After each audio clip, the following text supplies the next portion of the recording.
আল্লাহ বন্ধুরা দেখতে পাচ্ছেন এই যে ভণ্ডরা যাচ্ছে, যাদের নামাজ কালামের কোনো খবর নেই, কিন্তু বাবার নাম করে তারা এই সব দুনিয়ায় করে বেড়াচ্ছে। এক ওয়াক্ত নামাজ পড়বে না, কিন্তু তারা দুনিয়ার মধ্যে ছড়িয়ে বেড়াবে যে তারা ইমানদার এবং পীর মুরিদি করে করে তাদের জিন্দগি কাটিয়ে দিল।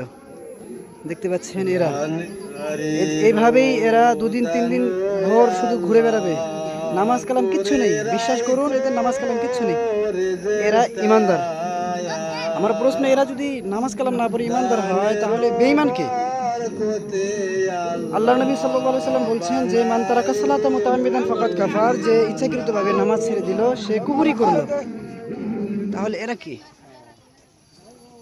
দানের বারকতে আল্লাহ বানাই ইমানদার। দানকারীর পিতা মাতা কাল্লা সুখে রাইখো কবরে।